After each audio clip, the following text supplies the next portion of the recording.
Good evening. My name's Sarah Ryan-Belson, and I have the pleasure of serving as the Dean of the School of Education, Teaching and Health. And I am here to introduce tonight's forum and also welcome you all to American University. I'm pleased that the Global Ed Forum is housed in the School of Education, Teaching and Health, and we're particularly proud of its director and the director of our International Training and Education Program, CYNTHIA MILLER-IDRISS, who I will introduce in just a second. But the Global Ed Forum is a space and an event where we bring together scholars in the field and talk about difficult issues. And today and tonight is no different. We'll be taking on a relatively challenging issue of gendered violence and particularly focusing on its effect in higher education. But more so, we're particularly interested in your being here tonight and again, not afraid to talk about difficult topics. So again, I'm pleased that we're here all together to have this conversation, and I am very much happy to have such a nice audience of folks to really get into this topic. The Global Ed Forum, again, does bring scholars internationally and domestically to talk about major issues across the country and really think about how we can be better prepared to handle those challenges going forward. So the Global Ed Forum certainly has in its mindset and in its actions a forward-looking perspective. In the Global Education Forum, we think about education in its broadest sense. That the work that we do in the field of education doesn't limit itself to schoolhouse doors or to geographic boundaries. That is, the work of education happens all the time amongst individuals and within society. We, again, like to be an entity that brings together individuals for conversation. So the forum tonight will be an opportunity to kind of hear from our leaders in the field, but also engage you in a conversation. So I hope that you're prepared to be a participant in tonight's discussion. Our Global Ed Forum also represents our strategic mission here at American University to engage in the scholar-teacher ideal.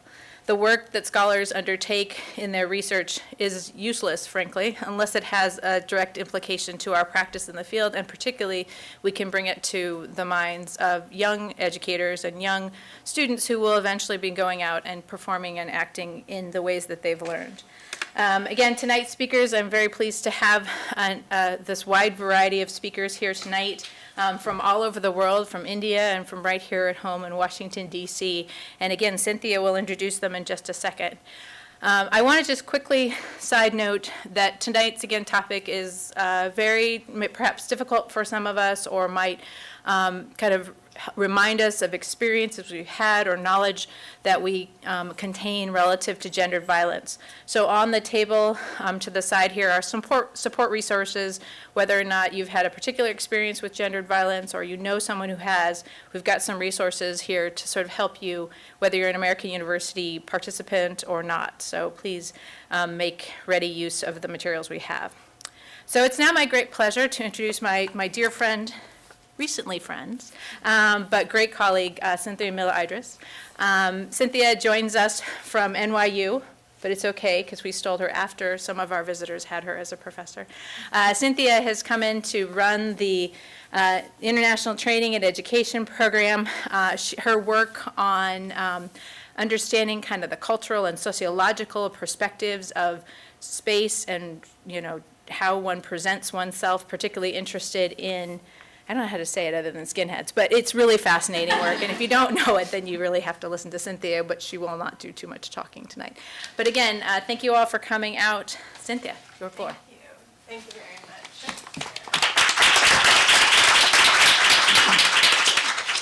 Well, I also want to thank Sarah Ryan-Belson for supporting this initiative and for being such a fan of it from the very first seeds of it as a conversation on the phone when I said, what if we did this thing at American? And she just came on board and said, okay. And I also want to recognize Danielle Sedani, who's been terrific at organizing all the materials that you see, which has been really, really terrific, and Ophira Bansal, who is readily organizing all of the logistics for tonight, as well as a whole flotilla of students who've been helping you with your name tags, and I'm grateful to the team and everyone who's here.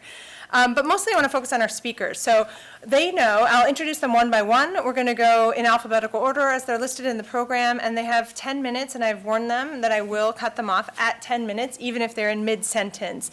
And that is so that we preserve the second hour of tonight for discussion, and we really want you to engage in discussion, for this to be interactive.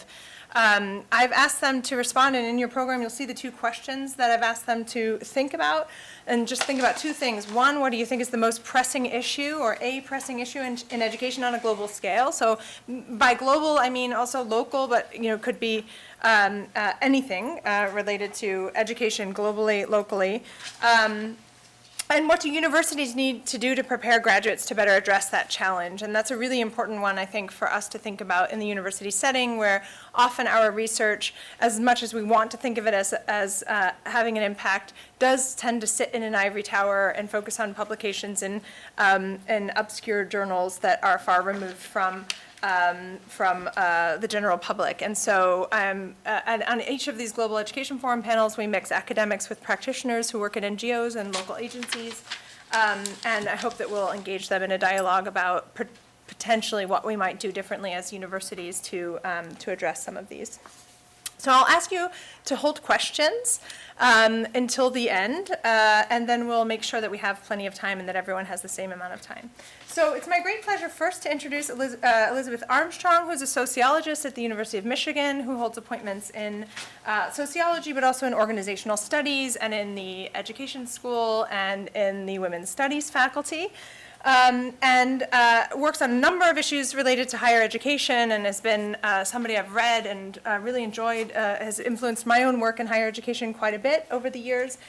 She's been the holder of multiple fellowships, has spent time at lots of different terrific universities, and including at Harvard and at Berkeley, and was on the faculty at the university at Indiana University for a while before she went to Michigan. But her most recent book, which is called Paying for the Party: How College Maintains Inequality, is been getting quite a bit of press, and among other things, a publication that came out of that was about sexual assault on campus as it relates particularly to party culture. And so I've specifically asked her to come tonight, and with that hat in mind. So I'll turn it over to you, Elizabeth.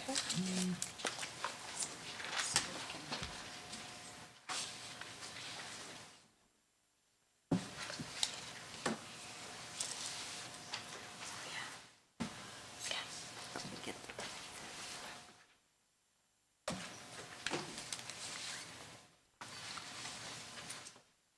How to get the...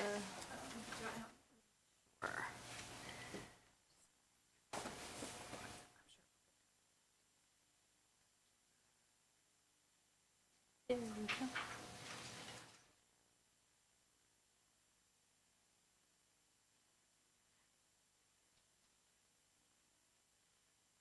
Okay, well, it's lovely to be here today. I really appreciate the opportunity and the invitation to talk with you all today. And I thought this sort of charge that we were given, the talk, something that I interpreted as like what's one of the most pressing issues in education related to gendered violence. And what are a couple things that universities could do to address this challenge? So given my own work, I'm talking about sexual assault on campus, particularly in the American context. And we will hear from all about education around the globe from other speakers. So one of the things I think is very interesting about this moment is that people are concerned again. This letter right here has been known as, come to be known as the Dear Colleague letter. This letter is called universities, they called their attention to the issue of sexual violence on campus in a way I think that's like, has not been the case for the last 20 or 30 years. It's not, sexual assault on campus has been an issue for a very long time. There's no reason to think that things have gotten appreciably worse in the last decade or so. But by the U.S. Department of Education suggesting that the sexual harassment of students, including sexual violence, interferes with students' right to receive an education free from discrimination, and in the case of sexual violence is a crime, linking that to Title IX, and potentially linking university funding to creating a sexually safe climate on campus all of a sudden means that people are paying attention. In the New York Times, Jared Chin, Doctor of Training at Northeastern University Center for the Study of Support and Society, is quoted in the New York Times saying, "There is nothing like the threat of losing money to get people's attention." So that we have a moment now, and hopefully it will be a long moment, but there's a moment where it's really possible to address the issue of the sexual climate for students at American colleges and universities. That's, I think, unique in my lifetime is such that I remember it. The attention is really on. Yeah, so that's, but this is a piece from the New York Times just last week, and in the third paragraph here, one of the things that it says is that at a time when politicians from President Obama on down are drawing attention to campus sexual assaults, responses are hampered by a lack of hard data about what works, leaving college students to rely on instinct and anecdote. We actually don't know. We don't know really how many assaults are happening for all the reasons I'm sure you all are familiar with in terms of reporting, and we really don't know what works in terms of making campus safer. The first paragraph here suggests that schools are now trying to crack down on binge drinking, rein in fraternities, do bystander education, and here this article is about a new attempt to require mutual affirmative consent. So what I'd like to leave you with today is my own, we were allowed to think and speculate and talk about what we think rather than just what we know. And my thought is, and this is somewhat grounded in empirical research, but moving a little bit beyond that, is we really need to think about social organization. So it appears to me that most sexual assault prevention efforts that have happened in colleges, American colleges and universities over the last 30 years really have focused on individual student attitudes, addressing rape myths and the like. Not all of these, and some of the more recent directions, the recent programs that I just talked before have gone in a different direction, but generally we've been addressing attitudes. This neglects that party rape, at least, that's only one form of gendered violence that may be happening on college campuses, but it's a very common one, is actually a predictable result of social organization.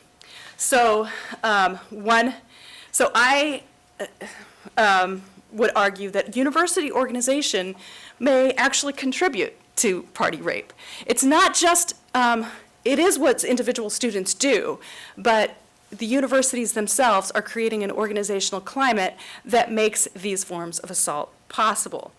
There's a lot in this slide, and we can potentially talk about this in Q&A, but for example, if all first-year students on campus are put in the same residence halls, all together, not mixed with upper division students, if we allow our campuses and universities to remain homogeneous in terms of race, class, and other dimensions of difference, that contributes to a peer culture that is more conducive to these forms of activities occurring. A lot of the party culture tends to be white, upper middle class, socially oriented students, very concerned with issues of status and the like. When these particular types of peer cultures are allowed to grow and kind of concentrate, this produces a sexually dangerous climate. The uneven policing of drinking, for example, allowing fraternity men or other men who in those kinds of organizations to monopolize party resources, meaning alcohol or space, things like that, contributes to an unsafe space, not providing appealing social alternatives to a mainstream party scene, even things like insufficient transportation home at night, or the campus where I studied, they had a tendency to cite drunk walkers. So just as people were almost home to their residence hall, they were ticketed and given an alcohol violation, creating incentives to stay where at the unsafe places where they were partying. And of course, as reference to the fraternities, supporting predominantly white, gender-segregated social organizations. So so one of the things fraternities do is they provide collective action, social organization for young men to aggregate together to learn how to extract sex, some of it non-consensual, from young women. So older men can pass on technologies of seeking sex to new cohorts and recruits. So this is extremely offensive, but these things occasionally surface. But this is the social chair of the Phi Kappa Tau fraternity at Georgia Tech. This is one of these emails that sort of like exploded out from the internal listserv of the university, which was directed to the other men in the fraternity about how to lure your rape bait. Where he proposes a short guide to the 7 E's of hooking up: encounter, engage, escalate, erection, excavate, ejaculate, and expunge.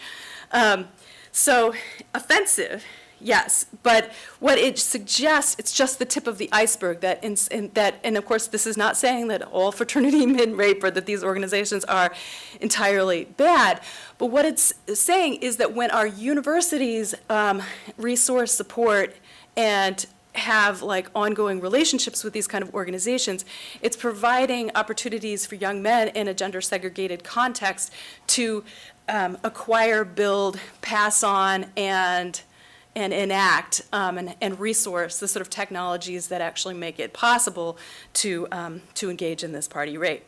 For example, at the school that we studied, where we did ethnography, we, because fraternities had the kind of basically the monopoly on the social spaces for freshman women to socialize, they would really take advantage of this in various ways. They policed the door of their parties, of course, allowing in the people that they wanted and turning away others, and using alcohol as a resource and as a weapon to basically show how to move people around the way they wanted to move them around. As we know, alcohol, in terms of sexual assault, is a weapon, or can be. It's a resource, it's a weapon. It can be used to basically disempower people and make them more vulnerable to assault.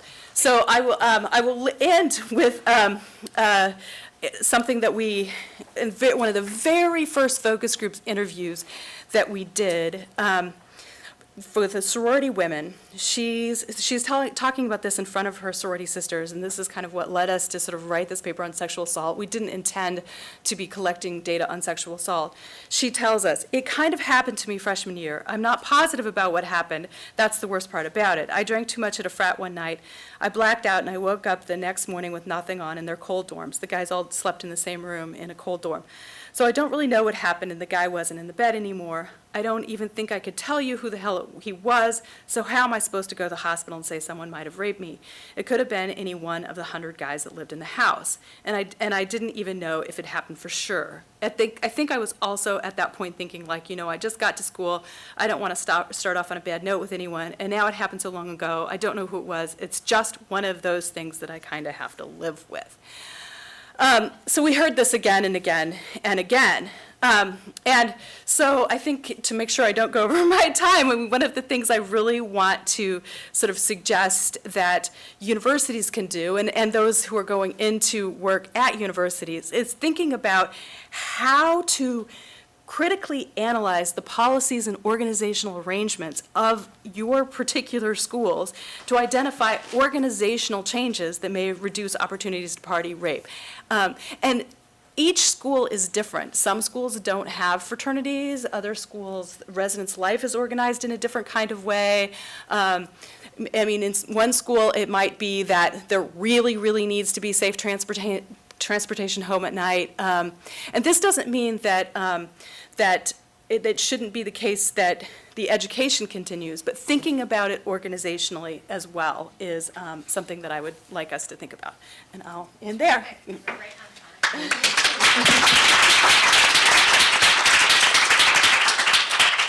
It's very hard to feel so, aggressive at keeping the time, but I think we'll appreciate it later. Thank you very much. I know there's lots of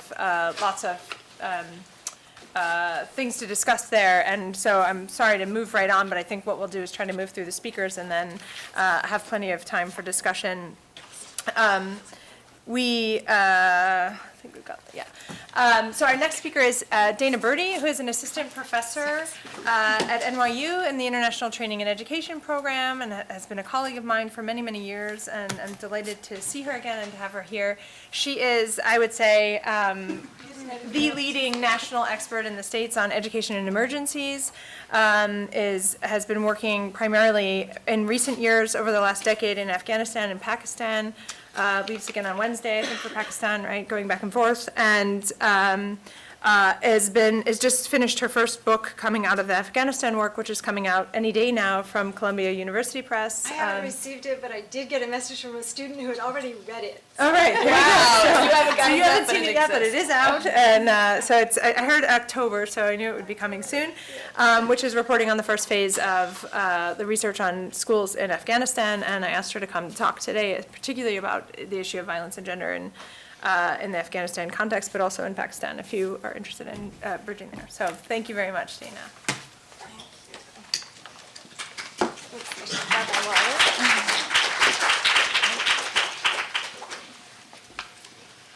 So it's a real pleasure to be here. Thank you so much for coming, everyone. It's such a nice turnout, and thanks, Cynthia, so much for organizing.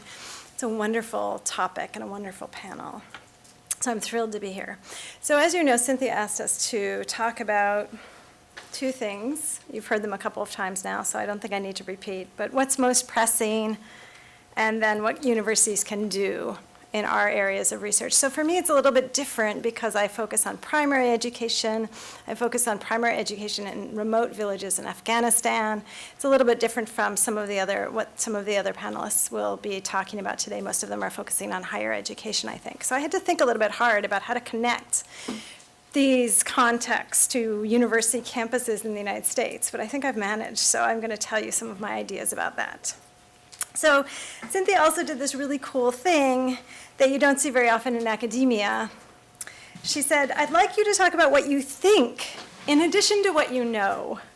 So I'm going to talk about a few things, some of which I know and some of which I think. Academics are so accustomed, though, to backing everything up with, hard facts and data, and the more sciencey, the better, that I feel like I'm kind of discarding my security blanket by, jumping into what I think, not just talking about what I know. But hey, politicians do it all the time, so, and I'm in DC after all. So first I'll talk a little bit about how trendy girls' education is, how trendy it's become, and a phrase that I think captures this movement here at home, this interest in girls' education everywhere, particularly at the primary school level. And then I'll talk about my research on girls' education in Afghanistan, a little bit about what I know. And I'll wrap up by describing a couple of things that I think we should do. And one of these things I think we should do is focus on promoting education and tolerance about other cultures and religions right here at home on university campuses. So these days, there's a lot of talk about girls' education, how important it is. For example, I'm sure many of you have heard some of these things. For example, you get a girl into school and all kinds of good things result. Financial boats rise in countries where girls go to school. Every standard of living, country's standard of livings improve. So there are financial dividends. There's also huge demographic and health benefits. For example, when a girl is educated, she will later in life have fewer children. She will also have healthier children when she chooses to have them. And there are many other reasons to support girls' education. There's also, however, a lot of talk, in the context of this discussion, a lot of talk about those who don't support girls' education. The Taliban, for example. Often people talk about men in Muslim countries generally not supporting girls' education, and often people talk about Islam not supporting girls' education. A lot of organizations are working, as I mentioned, a lot of organizations are working to promote girls' education. Some of them include, for example, some of them you might have heard of. Some have been around for a while, like the Girl Effect at the Nike Foundation. I see some heads nodding. And a number of international NGOs have been working on girls' education for a number of years. CARE, for example, has an empowerment campaign, and there are new programs too. Girl Rising is one of them. The Clinton Foundation also just announced a new initiative on promoting girls' education internationally and domestically. The Clintons actually interestingly talk about the science gap in the States, and that has to do with higher education. I think that's really important, as a matter of fact, but not part of what I'm talking about here today.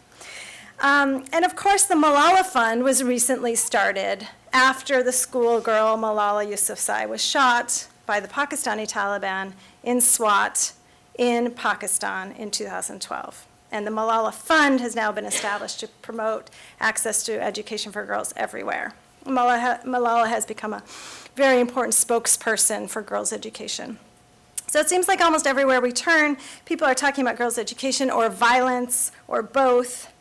And I'm not complaining about this trend because it's also because first of all, I think it's important, but also because it's very close to what I do. I'll tell you now just a little bit about my research.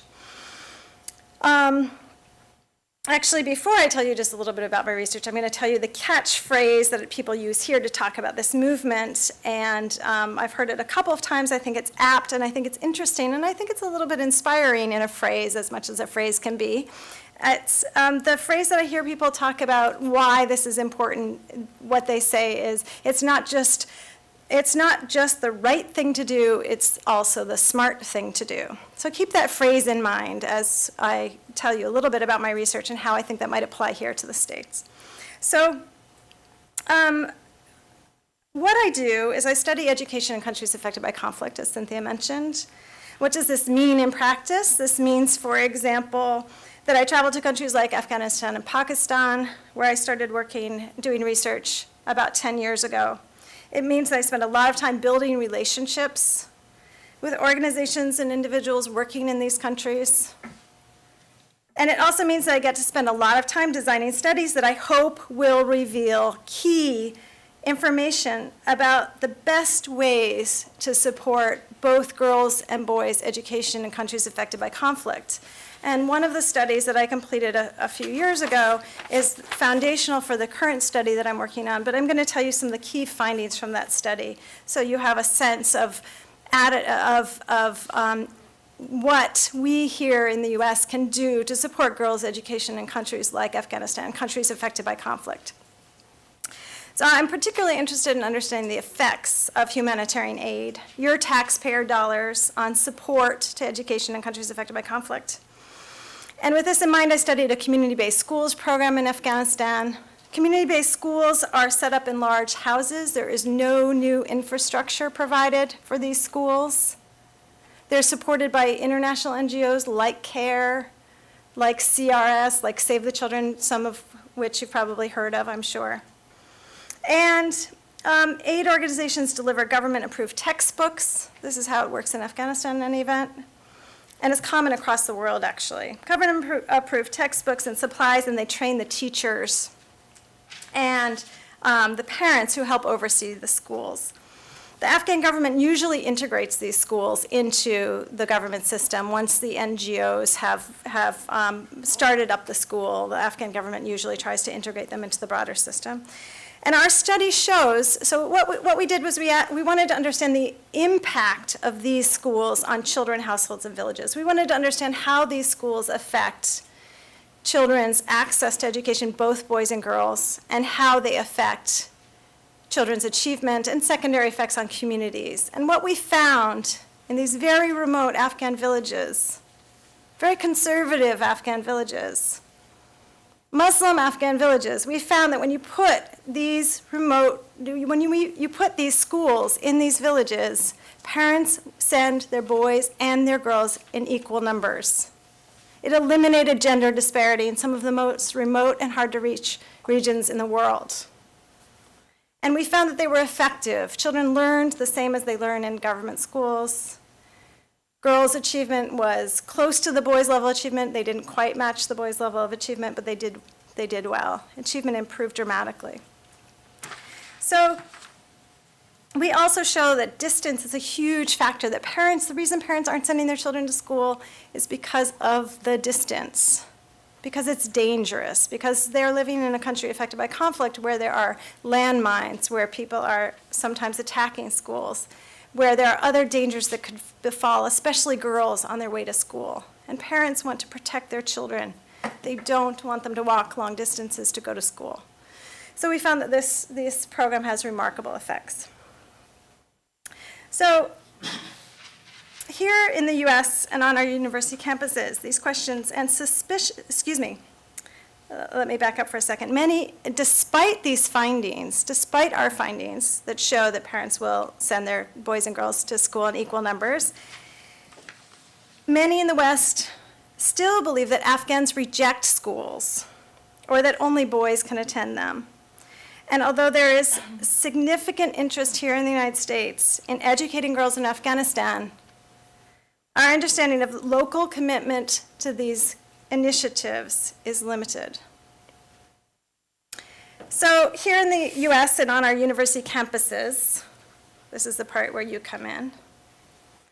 And I have 2 minutes, so I'm going to rush through this, so bear with me. Here in the US and on our university campuses, these questions and suspicions, questions about are Muslims really supporting girls' education, what else are they up to, questions and suspicions combine now with other activities that you see all over the media, news about what's happening in Syria and Iraq. And these questions and suspicions combine with these activities that are strongly associated with Islam in the media. In the media, I underscore that point. Most recently, from what I like to call the un-Islamic state. So it's not unusual to hear a litany of condemnation of Islam voiced by non-Muslims. The fears may start, and this includes on university campuses, the fears may start with, for example, Muslims don't believe in girls' education, and end with comments that are far more extreme. Yet neither the men in Afghanistan or Pakistan who try to prevent girls from going to school, nor the violent extremists who have taken over territory in Syria and Iraq, represent the vast majority of Muslims in the world. In fact, the majority of Muslims around the world do not support either these positions or the dangerous men who promote them. So what does that have to do with us? Every time one of us shows ignorance about and intolerance toward Islam, and this is about what I think, I haven't tested these assumptions, bear in mind, but every time one of us shows ignorance about and intolerance toward Islam, we enable small acts of exclusion toward others in our society who are, in fact, exactly the people we do not want to exclude. And it's critically important that we not exclude them. And we help, in fact, not only do we exclude these people, we help the un-Islamic state and other intolerant extremists widen a wedge between us, whoever we may be in this room, for argument's sake, tolerant Westerners, and mainstream Muslims, and that's a problem for us. That's a problem on university campuses. In addition, we undermine all the people living in difficult environments who truly want peace and want to send their daughters to school. So I'm going to leave you with a quote from a woman in a remote Afghan village who struggles against, there are people who don't want families to send their girls to school. That's true. I argue they're in the minority, and my data shows that. But this woman says to me in April 2014 to one of my interviewers, I want you to understand how important education is to this woman and why she needs support from people like us. She says, my neighbor was criticizing me for sending my daughter to school. I asked, have you seen my daughter not saying salam to you? Not treating you with respect? Does she curse or steal? Please tell me. The woman is telling this story. My neighbor replied, no, she doesn't do those things. I said, I will move to another place, but I will not stop sending my daughter to school. Educating ourselves about Islam and promoting tolerance in our universities is not just the right thing to do, it's also the smart thing to do. Thank you.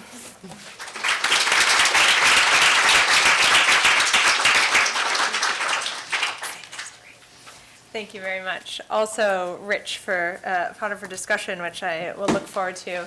I realize I've alphabetized our third speaker differently than the program alphabetized you. So I've gone third, but actually it's out of order because I went by Gopinath and not Arunima. So, so Arunima Gopinath, who, though she may not know it, in many ways inspired this theme tonight through a conversation we had last year about media coverage, the Western media coverage about assaults and rape, sexual assaults and rapes in India, and particularly on campuses there. And that made me start thinking maybe we needed to have a conversation that would help look at some of these issues more globally. So I'm really delighted to introduce Arunima Gopinath, who is an associate professor and director of the Women's Studies Center at Jawaharlal, I'll mispronounce it, Nehru University in India, and who is a profuse scholar. She writes a lot and has written a lot. I encourage you to look it up on feminist theory, on women's movements, on gender, reactions to particularly to sort of Western feminist assumptions about what feminism means in other parts of the world, cultural history of the region where she's based in Kerala, and all kinds of, for my work, work on visuality and iconography, which has also been quite useful. And tonight is going to talk about some issues of university campus life in India. So, thank you.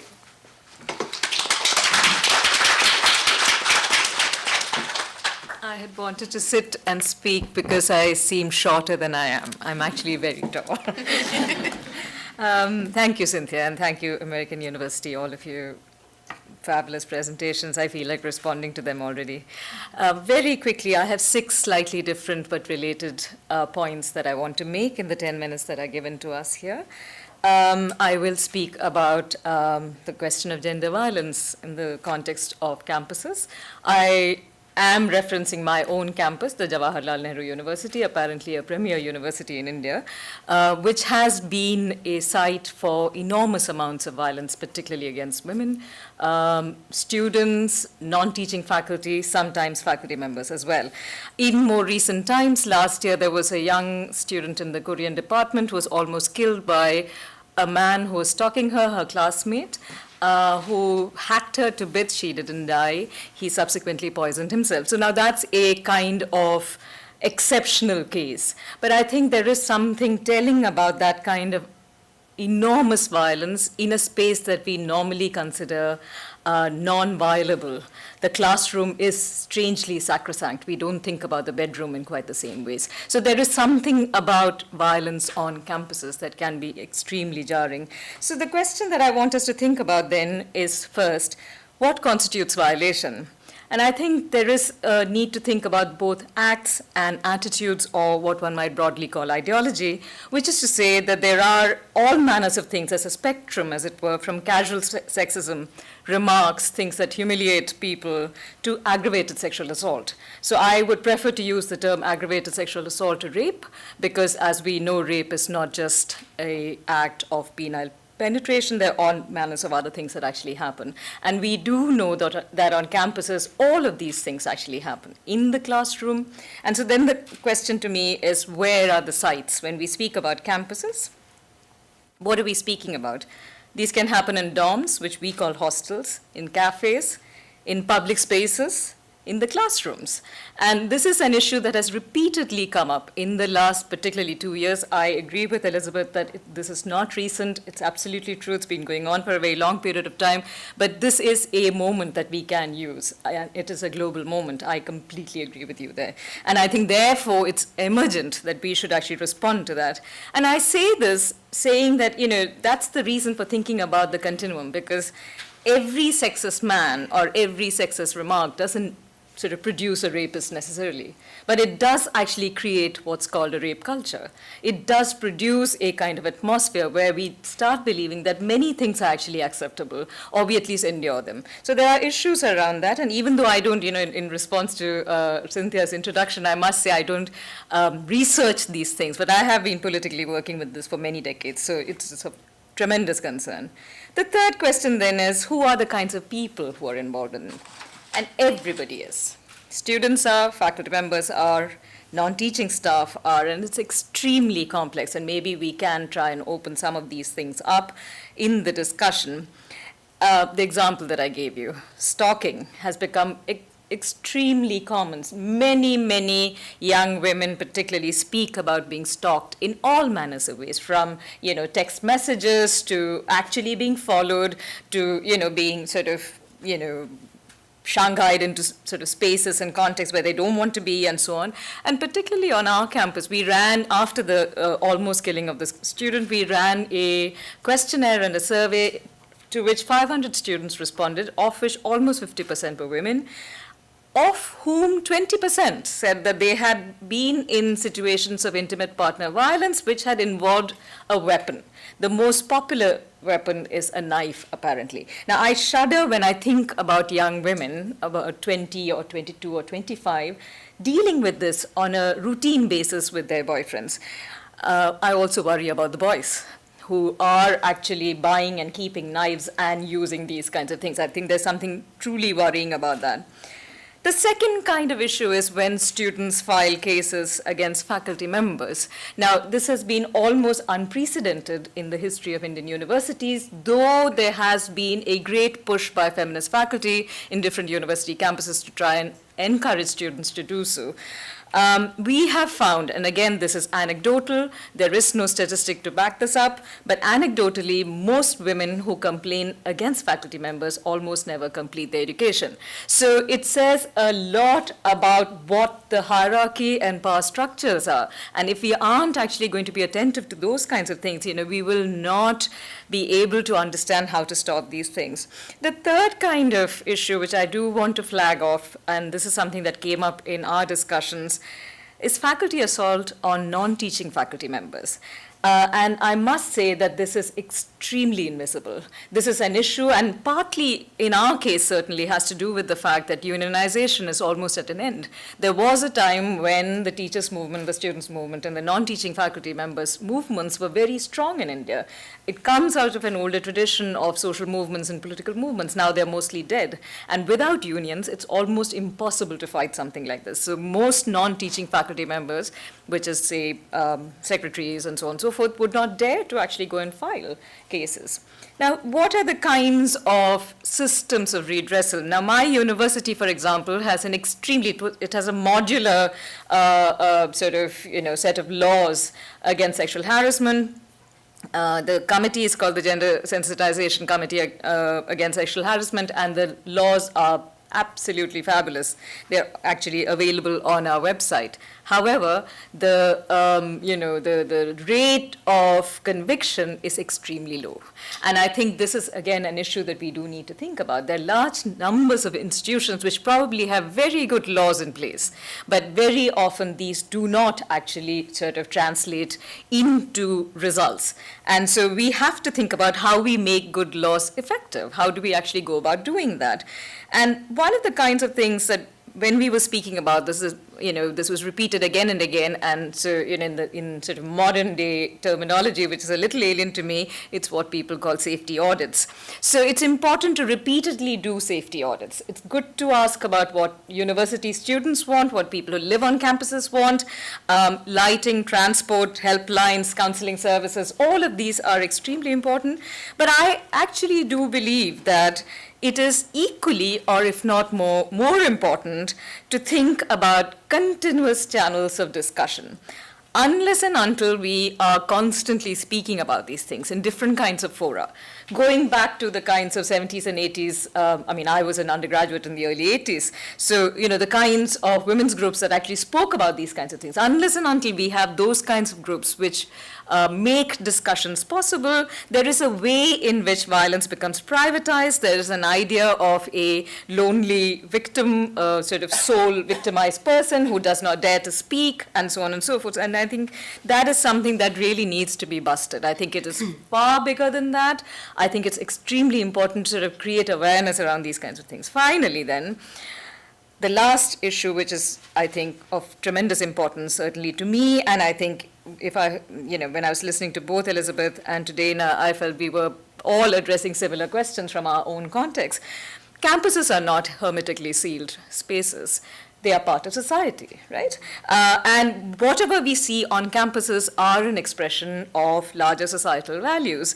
And so therefore, the kinds of ways in which you think about sexuality or masculinity, or even acceptable and naturalized levels of abuse, all of these are attitudes that you come to the university with. We see this again and again and again.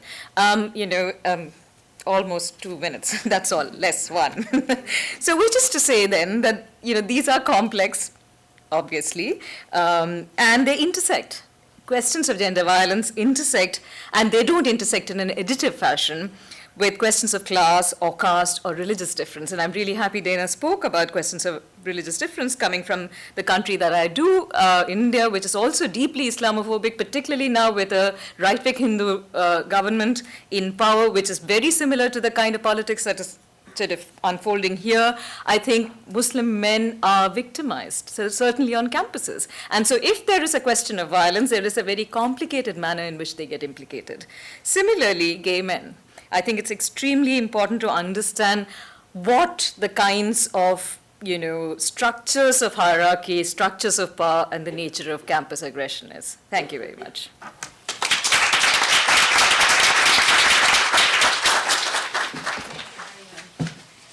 Couldn't have asked for a better transition to our next speaker, Rudy Leftov, who is working at an organization called Promundo and is the global co-coordinator of the Men Care campaign, because our first three speakers have highlighted a lot of structural and organizational issues, but also some cultural ones, Dana, around what we might do. But I'm really delighted that Rudy could join us to talk in particular about the work that Promundo is doing in Brazil and in the US and Brazil around issues of masculinity and transforming notions of masculinity and some of the cultural changes that also need to happen in order to prevent and transform issues of gender and gendered violence. Rudy.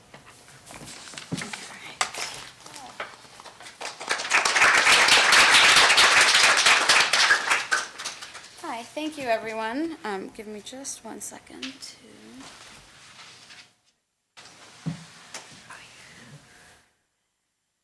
All right. So it's really exciting to be here. This is a topic that I get to think about all day long. And when I was sort of thinking about what to talk about, again, lots of different things came up. I had a very, very long presentation. And so I started to think about one of the things that we often do in our programming, which many of you might have experienced in sort of Women's Studies 101 or Intro to Sociology, which is thinking about boxes. So we think about sort of gender as a box that constrains you and constrains your behavior, constrains sort of the ways that you can be. And so what I wanted to do is talk about a couple of different sort of boxes, in addition to sort of gender ones, that I think would be great to sort of, I think, are pressing issues that need to be changed and transformed. So I work primarily in the field of sort of international development, not specifically education only, but really focusing on gender. I think for those of you here who study gender, the idea of sort of gender as something that's relational, gender as a social structure, might be concepts that are very familiar. But like Dana was talking about earlier, in kind of this international development field, the idea of girls' education has been really the one that has taken off. And sometimes the discussion of that is actually pretty instrumental. So you educate girls to improve the economy. You educate girls to reduce population. My organization focuses specifically on engaging men and boys in gender equality. So I'm speaking sort of from an organizational perspective, but also because sort of through the research that I've done, it's become very obvious that you can't really work on gender equality only focusing on women and girls. You don't, and I'll talk a little bit about violence and where that comes in. So in addition to the kind of focus on women and girls in education, I think the kind of international education field has also focused a lot on access to education, and again, emphasizing all of these benefits to education, and a lot less on sort of what happens when girls are in school and the harmful sort of stereotypical ways that schools reinforce gender inequality one of my favorite books of all time sort of talked about schools as being the patriarchy, that the reason that in many countries girls do better than boys in school is because they are taught to be submissive and they behave in the way that they are supposed to.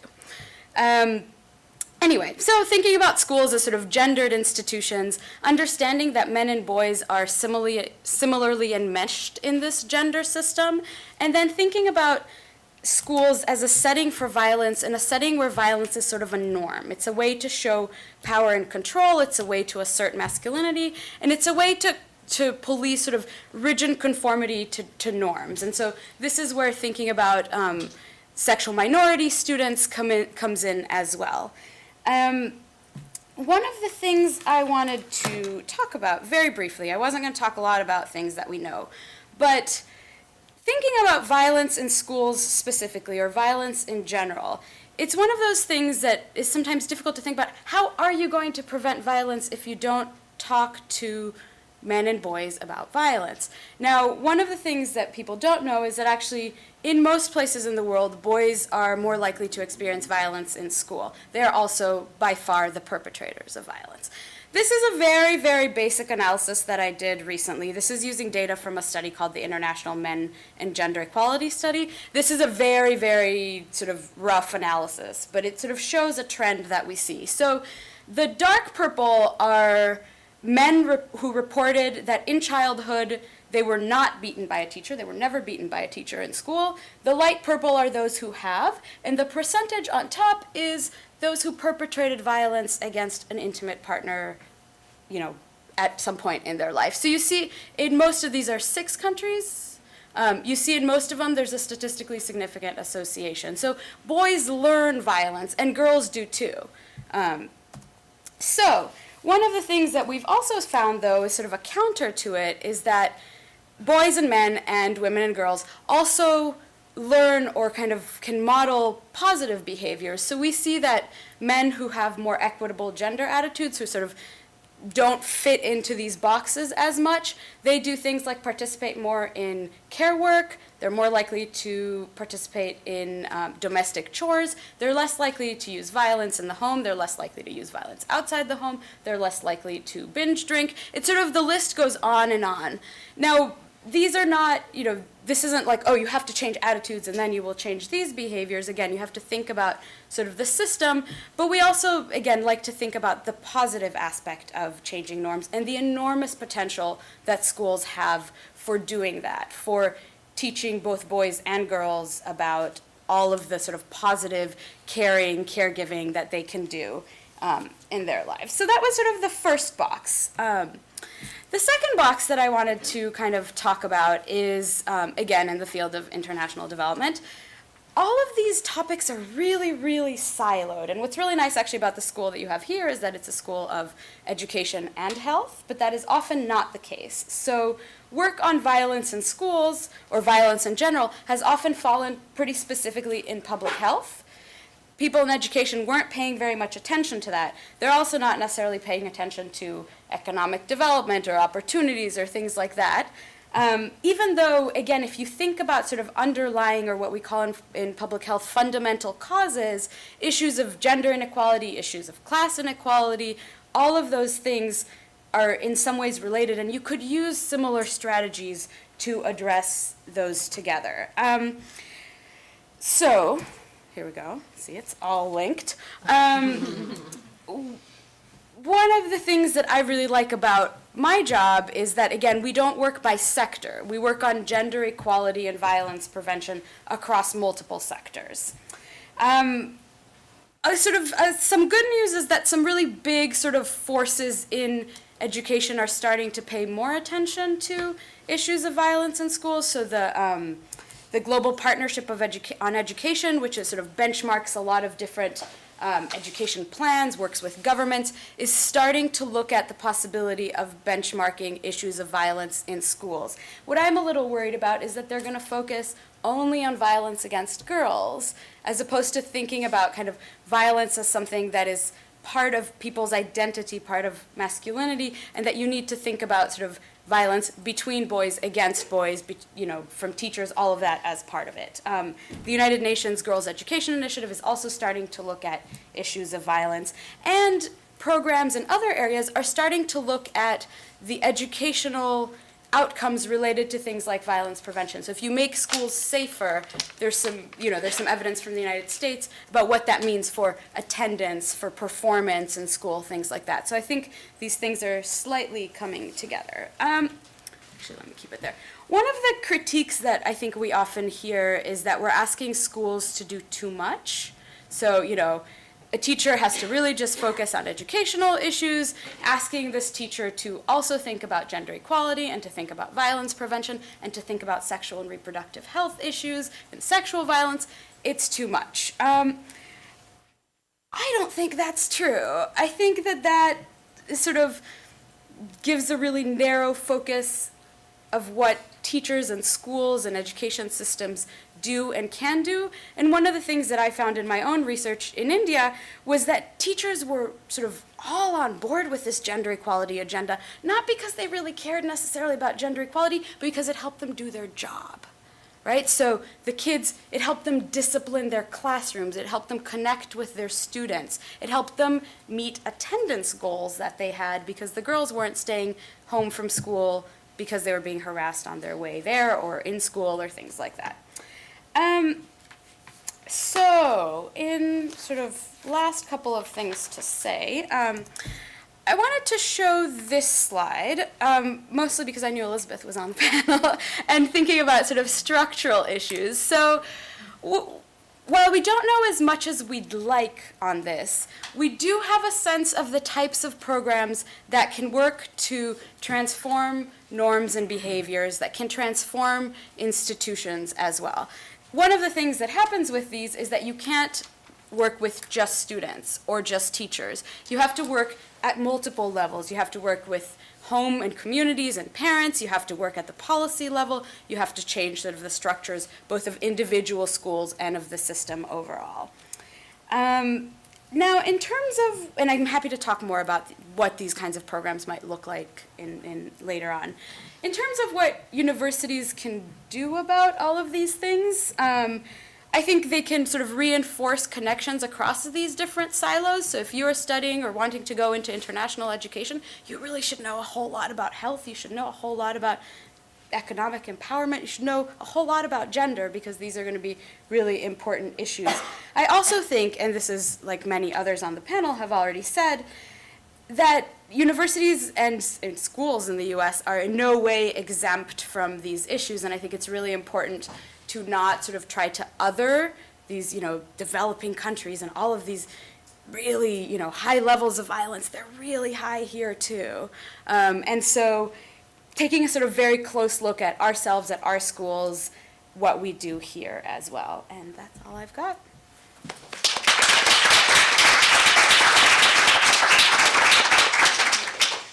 Quite impressed. You guys are really keeping on time. 10 minutes. Yes, very nice. I must have frightened you into it. Thank you very much. And with that, we'll transition right into our final speaker. AISHA Rahman is. I'm really delighted that she's here and wrapping up the conversation because one of our goals in the Global Education Forum is to think about education not just in schools and not just in formal educational settings, but also outside of schools and across the life course. And Karama is an organization that works in particular on issues of human rights and on women's rights. And from a legal perspective, and AISHA Rahman is an attorney and has experience litigating domestic violence cases, and before she came to Karama to work as their executive director. And so I'm delighted to have you talk from Karama's perspective and from the legal perspective as well about these issues. Thank you. Okay. Thank you all for having me. Thank you for that kind introduction. I'm going to try to talk a bit about Karama and the work that we do, and then kind of things that I think about in my everyday work, kind of combining this idea of education and your advocacy being education, and then legal advocacy and how those kind of play a part.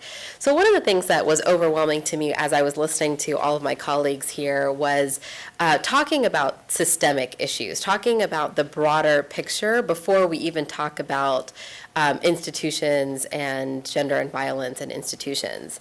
And one of the things that I talk a lot about when I think about Karama and Karama's work, the word karama means dignity. So there's a verse in the Quran that says, God has given karama, or dignity, to all the children of Adam.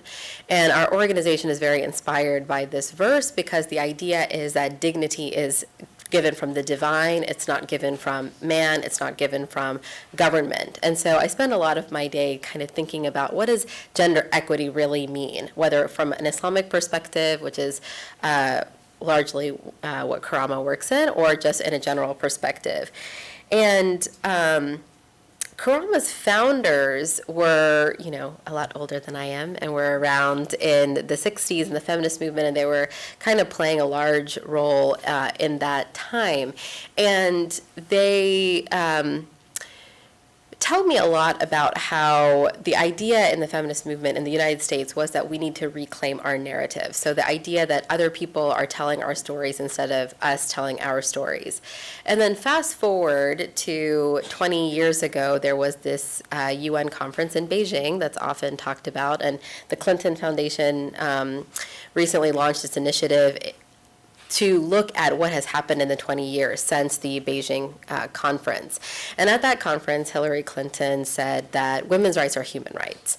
And I think a lot of us who are working in this space have known that for a long time before Secretary Clinton said that to us. So I think that was a very powerful statement. But one of the other underlying things that were really of concern to Karama's founders at the Beijing conference was that there was a lot of conversation on liberating the Muslim women. So we are now liberated. We as Western women, often white, are now liberated. So now we need to go in and liberate Muslim women because Muslim women are oppressed. So what is that about? What is this idea of, and I think a lot of our panels have already talked about looking at discrimination, looking at bias and prejudice, and this idea of inclusivity is something that I really wanted to spend a little bit of time talking about. So when you're talking about gender equity, I think that the idea is to challenge oppressive structures. So oppressive structures like patriarchy, like that are hierarchical, that are authoritarian, are affecting men and women. And we need to kind of look at that structure much more broadly when we're looking at our society, and then take that down to what we're looking at here today, which is our educational institutions. And so I think Rudy was talking a little bit about talking in silos. You can't talk about economic issues and health issues and education issues and violence issues in silos because, frankly, as her visual showed, they're all connected. And so you have to look at the systemic issues. And I would argue that you can't have gender justice without having a broader, just environment. So you have to educate on social justice issues. You have to talk about racial justice and economic justice before you talk about gender justice because, and I'll give you an example of how this makes sense, but if you will seem to be quite hypocritical if you're only talking about gender justice and the rest of your society is quite oppressive. So going back to my idea about inclusivity, a lot of times when we talk about inclusivity, we talk about racial and ethnic inclusivity. And really, I want to kind of go a little bit beyond that. So Karama has done a lot of education. We're an educational organization. We go into different countries. We're invited to speak on a variety of issues, and gender-based violence is one of the many issues that we talk about and educate on. And we did some work in the Maldives. And I don't know if you all are familiar with the Maldives, but it was very interesting to me what kind of took part in our education there. So talking about lenses, bringing in, I'm an American attorney, I have a litigating lens, I know I'm a legal aid attorney, so I understand economic disparity, I was helping mostly indigent clients, but going into a country like the Maldives, you cannot project your lens of what might work here into that society. So the Maldives is a collection of islands. These islands are collected in, maybe 4 or 5 islands to make one atoll. And then that atoll has only one courthouse or maybe one domestic violence shelter, so a shelter for battered women and not really for men. So when you say, well, you should call law enforcement, you should go into a shelter, well, let me think about how that's going to work. That's going to mean I have to get into a boat, and I have to pay the guy who's going to take me on a boat, and I don't have money, to take me to the closest capital of the atoll. And then I have to find my way around to get to, and because of the economic disparity, this may be something that you're completely unfamiliar with. And so what I was hearing before I even went, and frankly, I have to admit that I didn't do a ton of research on the issue before I went. Their Women's Protection Bill, which is what we were educating on, very closely tracks VAWA. And it made me realize this kind of imperialist mindset of, it may track VAWA, where you talk about protective orders, you talk about DV shelters, you talk about law enforcement engagement, and yet that is not applicable at all to the society that you are talking to. So when I talk about inclusivity, the Maldives is not racially diverse, it's not religiously diverse, and yet all of these other issues are impacting the safety of women and men, especially in gender-based violence situations. So that's one thing that I'd like to tease out a little bit in the conversation. And then the second thing I want to talk about is here at home in the educational institutions that we have here. And this idea of different structures and the system being oppressive. So I was invited to the University of Montana a couple years ago, and I was invited to speak at a gender conference, and it was called Holding Up Half the Sky, and there's this movement that women are holding up half the sky. And I went to, as I was there, and I had my speech, and it was great. I'm from Tennessee. I'm a big football fan, and I believe, even though we lost this weekend, that there is a lot of good that comes out of sports. I know football has been a part of the conversation, especially in recent weeks, around domestic violence. But I believe in a good football program being good for a community. Well, as I was walking around campus, I went to the football stadium, and here I saw these life-size posters, billboards of guys in action shots, with their names emblazoned on the bottom of the billboards. And I was reading in the local news about how these same players, not all of them, but some of them, were implicated and were accused of sexually assaulting some of their some female students on campus. And yet those billboards had not been taken down. And here I was at a gender conference that was sponsored by the university, talking about women holding up half the sky. And while I was there, I'm at the football stadium, and I see these guys, and then it's very clear in the news, and those guys were later convicted of committing sexual assault. And yet they weren't being taken down. And I wondered, what is the message that we are sending? So when we look at violence, you can't just you have to look at the institution overall. And so you have to look at what are you putting out there in the classrooms, at the administrative level, and at the risk of losing some of your revenue. I understand that football is an incredible revenue stream for major universities that have major football programs. University of Tennessee is one of them. And now, because of some of what my colleagues have said, it's becoming a fun topic, I don't want to say a sexy topic because that seems problematic, but it's becoming a very popular issue because of the mainstream attention that gender-based violence is getting. And so, for example, at my university setting, in University of Tennessee, there was a simple conversation that was relayed to the football coach that there was some unethical, inappropriate behavior happening at a frat party on one Saturday, and the coach said, okay, he's no longer playing on the team. He kicked him off the team before there was even an investigation. I'm not saying that I want to go there. I believe in due process, and I believe in the law. I think that we need to do investigation, but people are now becoming so afraid of the backlash that you're going to get that at least we're having these conversations of challenging structures. And I know that at our colleges and universities, especially big sports schools, and I don't know if AU is a big sports school, that is, I'm saying no. But I think that the idea is don't be hypocritical in don't preach something in the classroom, preach something at administrative level, and then have something else happening on your campus that makes people feel unsafe. Because frankly, if you feel unsafe, it doesn't matter how much lip service you're giving to the issue. You're not going to report, you're not going to come forward, and you're not going to really believe in the system that's going to give you help in the end. And I think I'll save the rest for Q&A.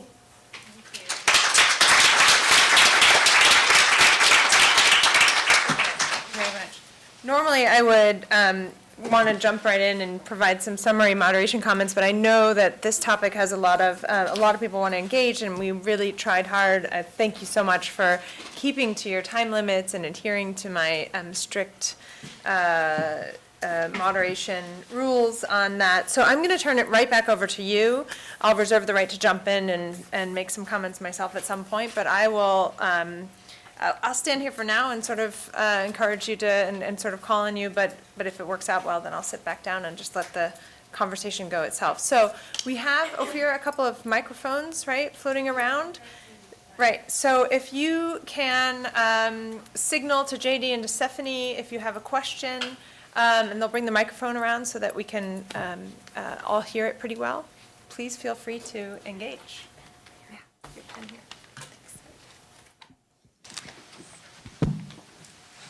Hi, thank you so much. That was really fascinating. I have a question for Aisha. Regarding the liberating Muslim women thing that you mentioned, you didn't really get into it.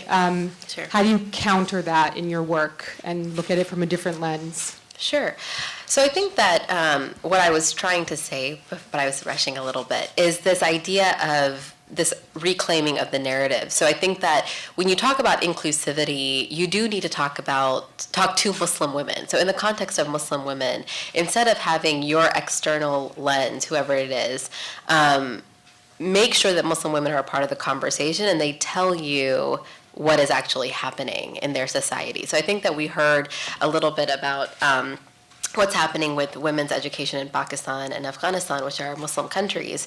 The idea on the ground is not to say that there aren't systemic issues. I'm not in the Muslim community. Of course there are. But don't talk at people. Actually listen to people tell you what is actually happening in their society. And I think that the other thing that we really need to, so there's two tracks. When you're talking about Islam as a religion, I believe that you really have to separate that from culture. So what a lot of the work that we do at Karama is to educate on what does Islam really say about gender, and that's male and female, and then specifically about women's rights. And I think that there's, unfortunately, a lot of misinformation, even within the Muslim community, of the rights that are given. In fact, Islam was actually brought into the world because women's rights were being marginalized, and there was female infanticide in Arabia. There were so many things that were happening in this time of ignorance when Islam was revealed. And so this idea is looking at the religion and then looking at how patriarchy sort of took over and forces like colonialism took over and really shifted this to where we are today. So I counter it through education. I believe in the power of education, talking about religion, and then talking about how culture can really be an empowering tool as opposed to it's all negative all the time. So,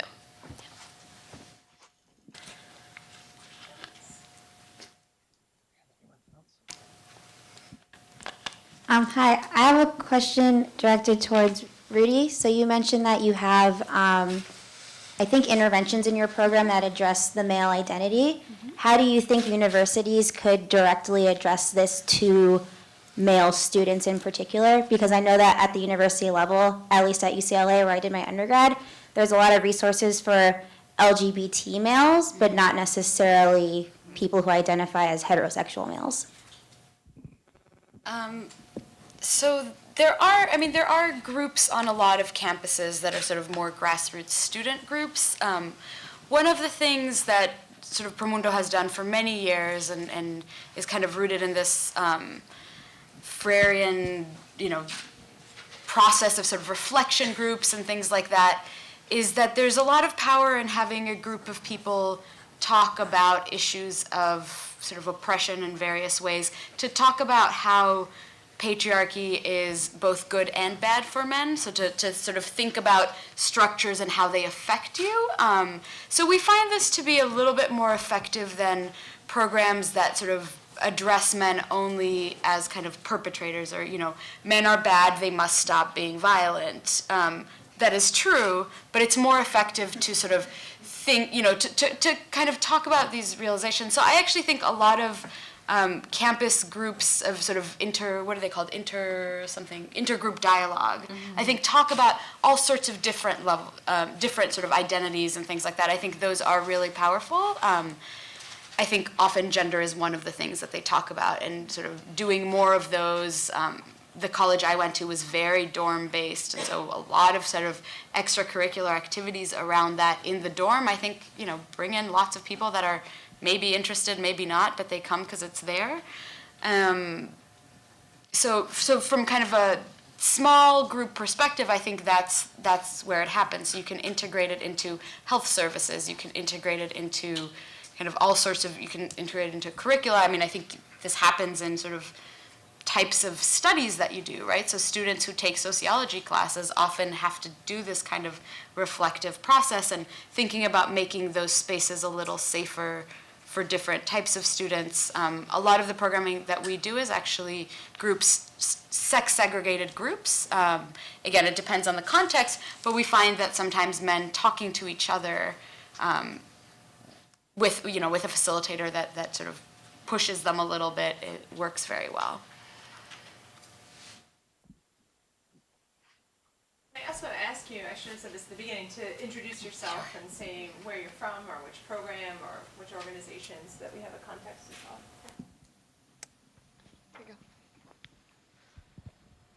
Hello, I'm Alicia. I'm a graduate student in the International Communication Program at AU. Thank you so much for coming out and sharing your expertise.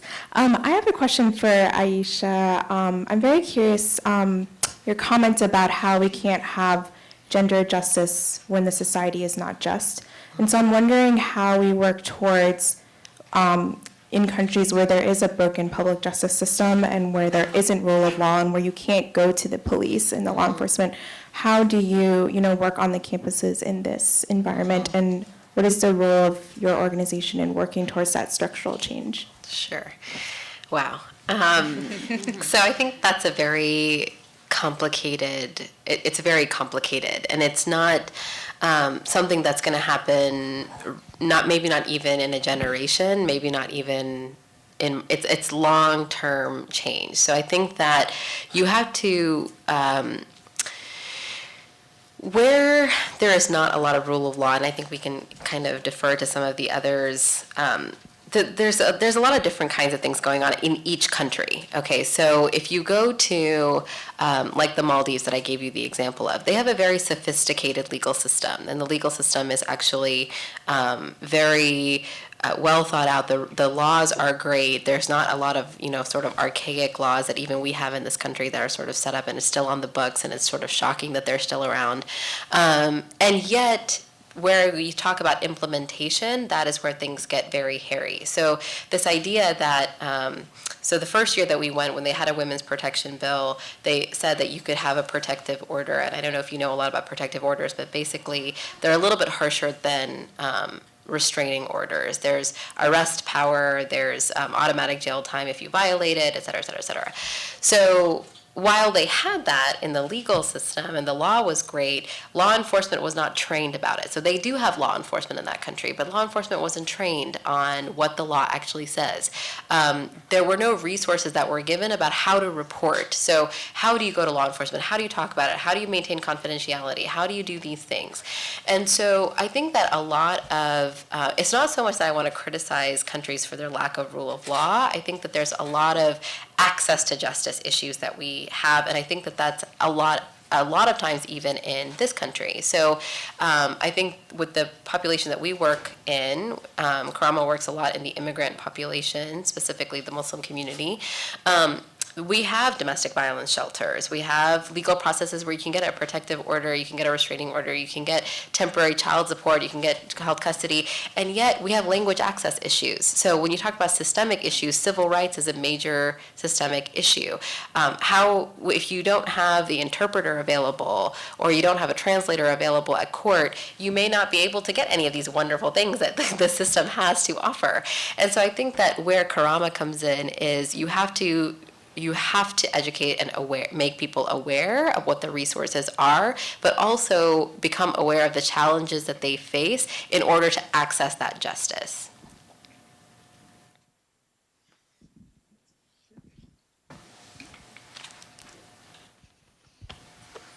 Hi, my name is Lindsay Joy. I'm a graduate student in the School of Education, Teaching, and Health in the ITEP program. My question is directed towards Dana. You spoke about the success of the community-based schools in Pakistan and Afghanistan.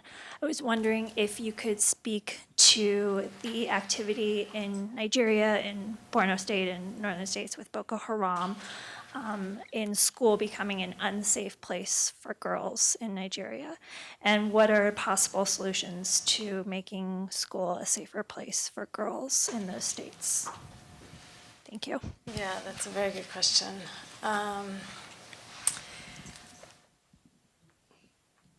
One of the ways in which community-based schools have worked to protect education from attack in Afghanistan has to do explicitly with the type of conflict happening in Afghanistan. So in Afghanistan, the Taliban were often interested in targeting government schools because of the buildings, because they wanted to undermine government in general. They were not interested in kidnapping the children from those schools, typically.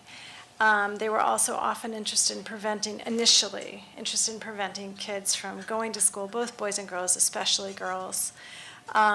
And in fact, the Taliban in recent years, a couple of years ago, they decided that was such an unpopular initiative on their part that they reformed, and they in fact announced that they were not in fact attacking schools any longer. They were, in fact, the schools were attacked by the Westerners, the Western ungodly occupiers. The situation in Afghanistan is quite different from the situation in Nigeria, and I have to say that I know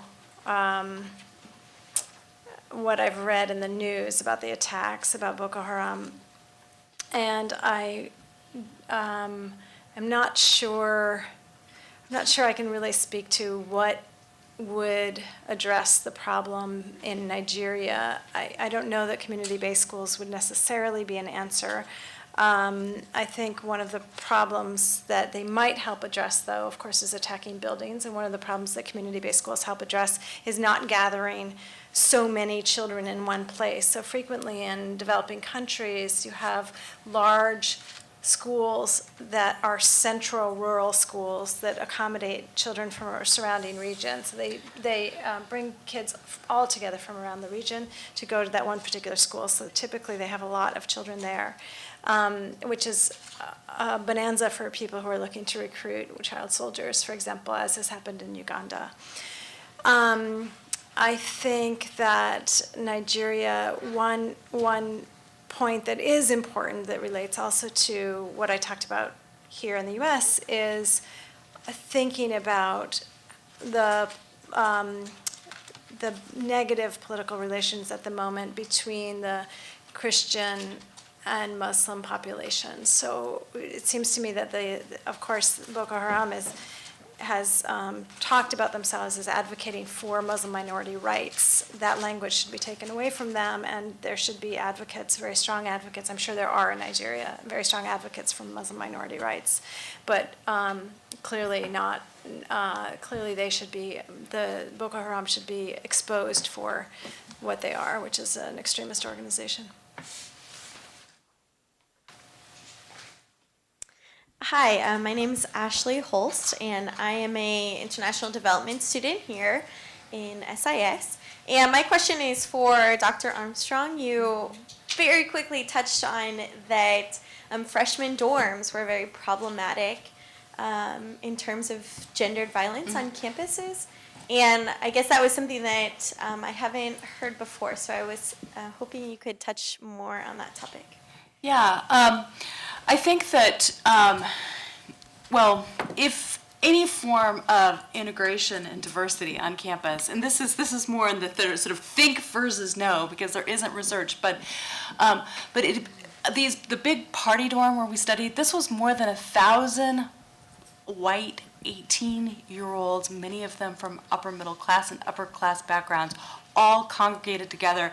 On the floor we studied, there were homecoming queens and prom queens, and there was an enormous amount of status anxiety. And this kind of relates to this issue about how all these forms of inequality are linked together, race, class, gender, sexuality, because we get these kind of peer culture dynamics where people are kind of working to kind of come out on top in terms of hegemonic masculinities, and sort of trying to sort of compete to get into the best sororities and the like.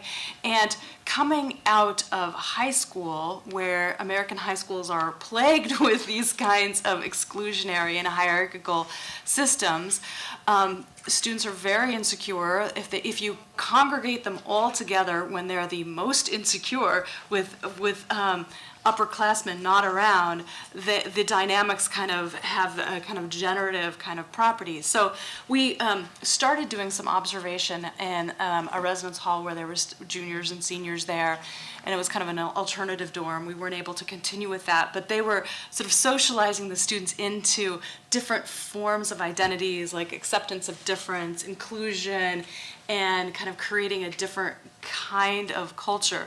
So we think that residence halls where there's inclusion on the part of like international status, different race, religion, age, kind of all different things will cut and kind of diffuse this basically kind of upper middle class white homogenous sort of party culture.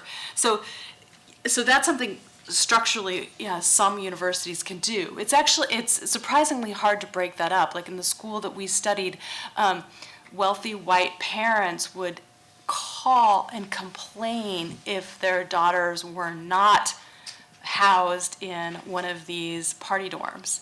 They like really, they would say, they would say like actually really quite offensive things in terms of they wanted their daughters to be kind of in these class, race, homogenous kind of environments, and which runs counter to what we think about like the university experience being about, kind of learning to get along with people that are quite different than oneself.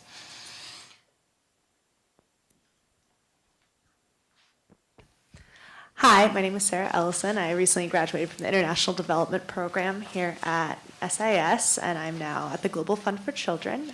Thank you everyone for coming. This has been a wonderful panel so far. I guess I had a question.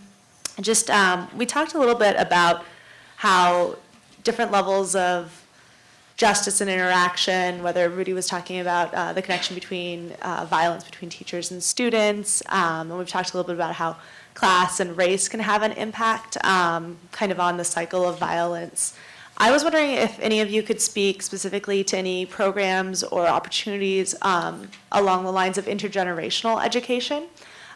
We've talked a lot about like educating just students or educating just teachers or maybe teachers and students, but I kind of think that it's a broader kind of, we've talked a little bit about culture, about parents and grandparents and involving the larger community.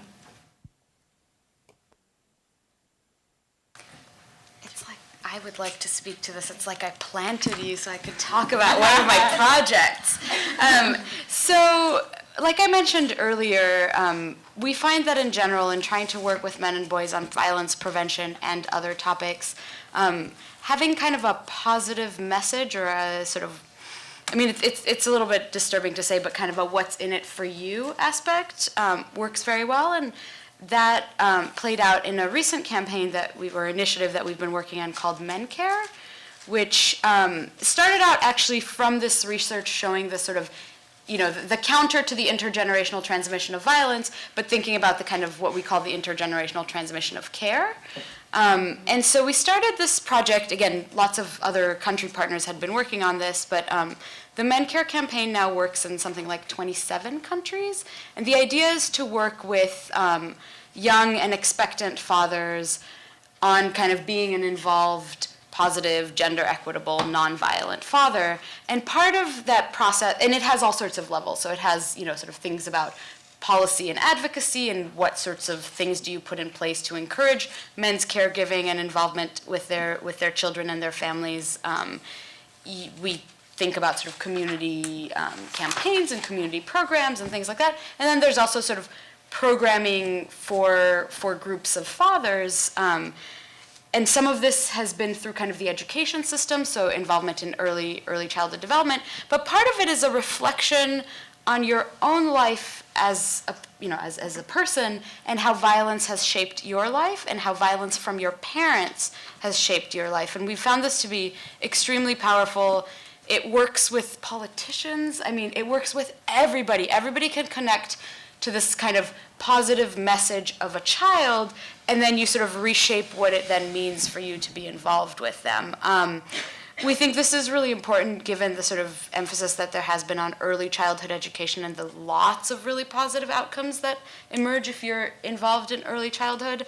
And again, we've seen this type of sort of reflective process being used with teachers to stop using violence against students in terms of, there's a lot of really interesting work in South Africa on this, in terms of, again, reflecting on what that has meant for you and the way that that's shaped you. So that's kind of our intergenerational transmission aspect. We're also very interested in, again, because of this cycle that we see around children who are exposed to violence in lots of different settings, then being at greater risk of either perpetrating if they're men or experiencing if they're women, in sort of secondary prevention programs. So programs like, there's a program called Expect Respect in the US that's around sort of working with teens on relationship skills, sort of just to stop expecting violence basically and break the cycle that way. So I think there's a lot of sort of more work that needs to be done there. But thank you for asking that.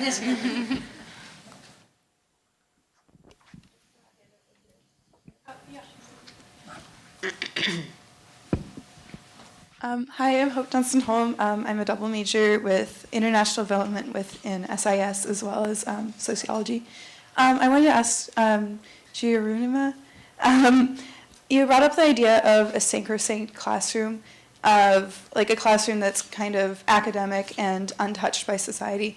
But as you also brought up, campus being a part of society, reflecting societal values within gender norms and normalization of violence. And I wanted to ask, like, how do you reconcile those two ideas, which are so different from each other, but both definitely do exist within campuses?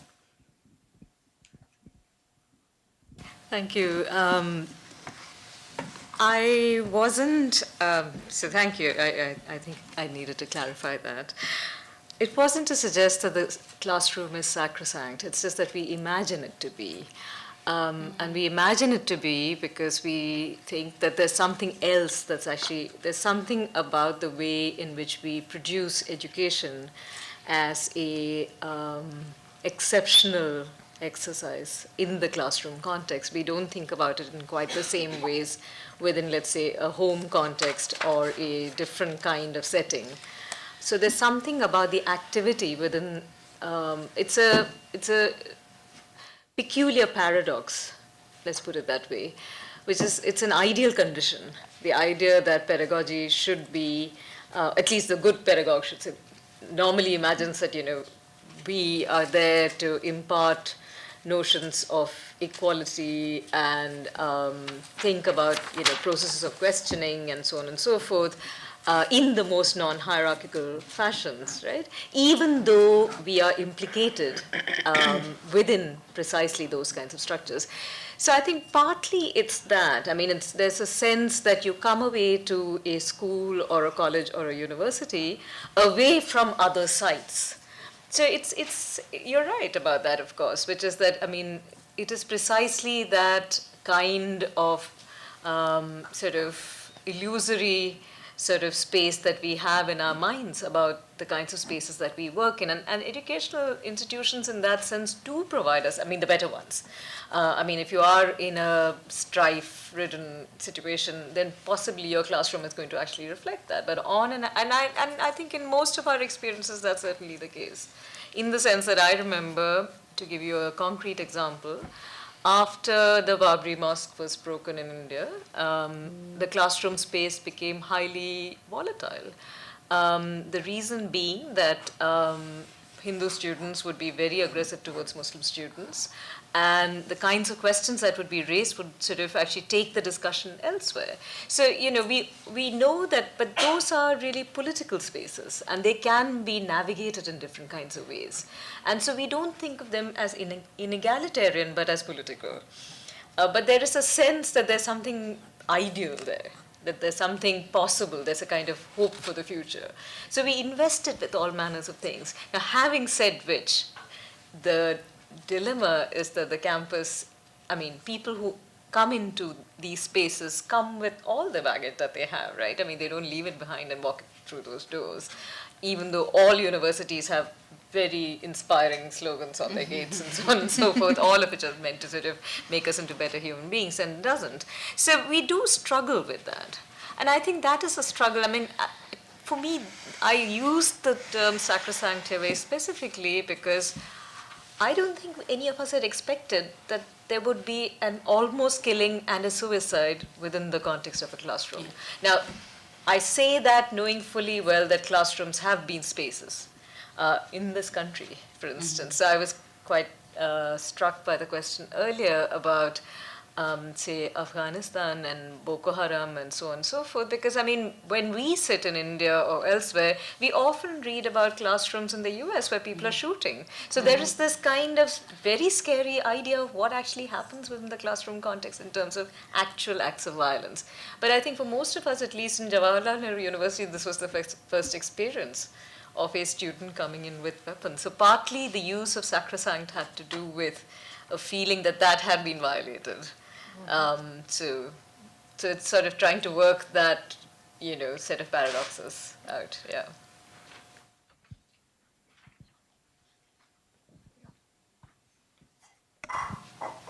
Hi, my name is Molly. I'm a graduate student in international development and former gender fellow with Save the Children. So we're talking about this being a moment for gender justice, and one of the flaws in the reality of a moment is that moments die.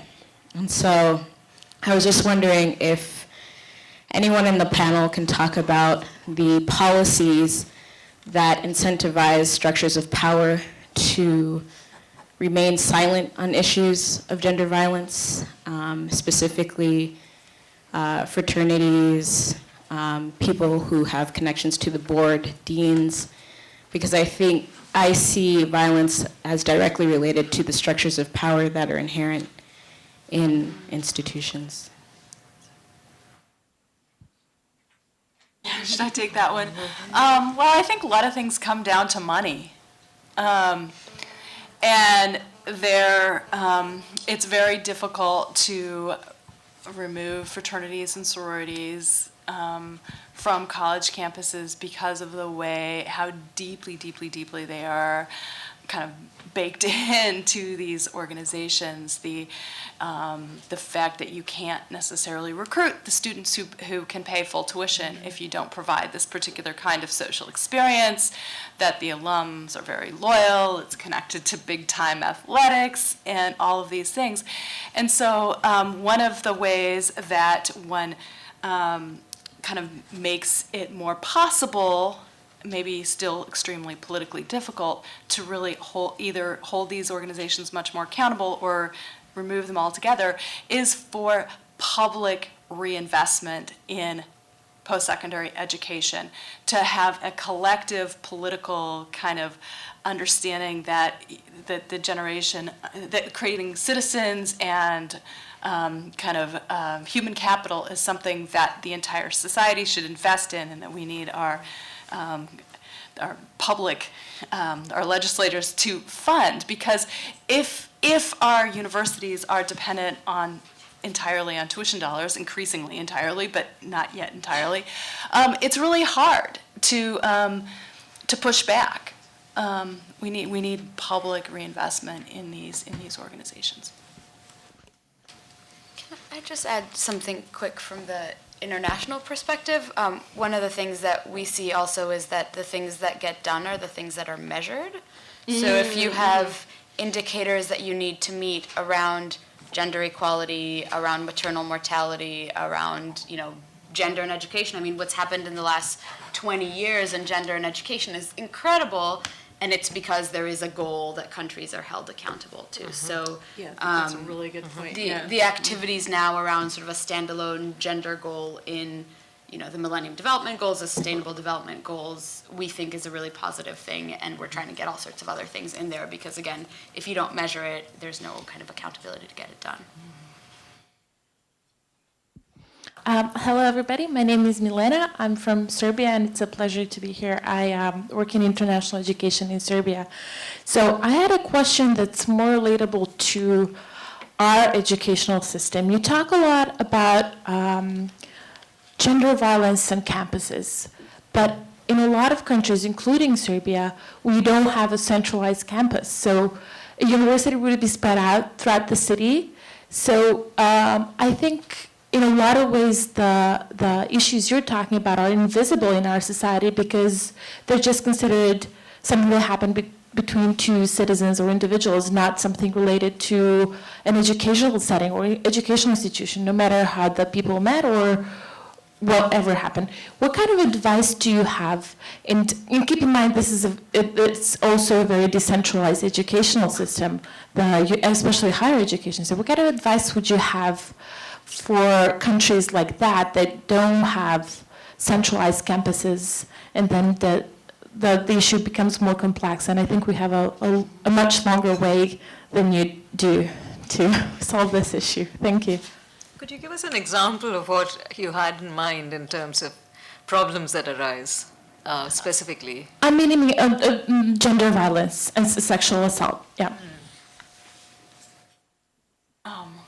I think I can try this a little bit. I mean, I think one of the things that we haven't thought about that much in the U.S. context is how much everything we take for granted about sort of residential undergraduate education, the centralization of all of this stuff, may be in fact causing certain problems.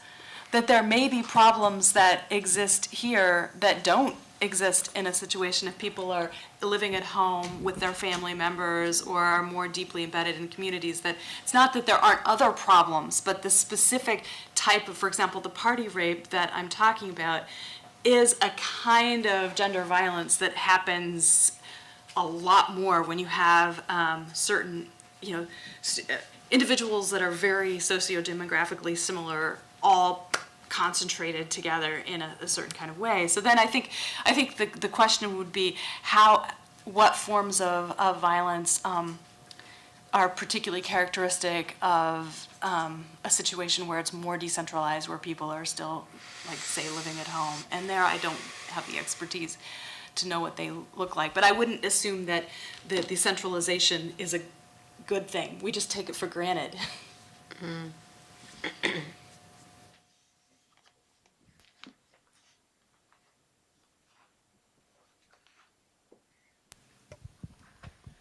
Hello, my name is Sarah Paxton. I'm a graduate student in ITEP, and my question is for Elizabeth Armstrong. Given the role of alcohol in gender violence, both, as you mentioned, as a weapon, but then also alcohol policies that negatively affect, there's a perverse incentive of the drunken citations. In your research or just in your experience, do you think that universities can create alcohol policies that prevent gender violence while reducing the perverse incentives that you mentioned? I think universities are it's a very hard place to go because of the drinking age of being 21. It's very difficult for universities to, in any way, kind of condone or not police underage drinking on campus. But it also ends up creating a tendency for universities to protect the liability so rigorously on campus that it pushes the behavior off campus and underground. And if they basically are like, okay, we're only going to worry about the stuff we're absolutely legally responsible for and protect, like if we're not going to get sued, and then not worry about the rest of it, it's not going to keep the students safe. But then, so it creates a problem, like how do you legally figure out ways to socially engineer the social lives of students in such a way that you are not basically allowing one set of students, often privileged white men, to have control of the party resources without engaging in behavior that's like just outright illegal.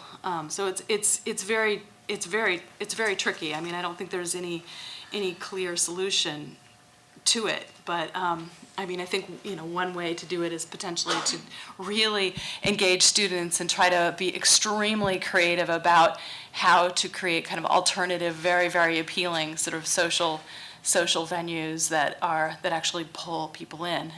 That's hard too, because students are highly sensitive to things being nerdy and uncool and things that are planned by the grown-ups associated with the university often very quickly get tagged as being uncool. But there are potentially things that they would enjoy.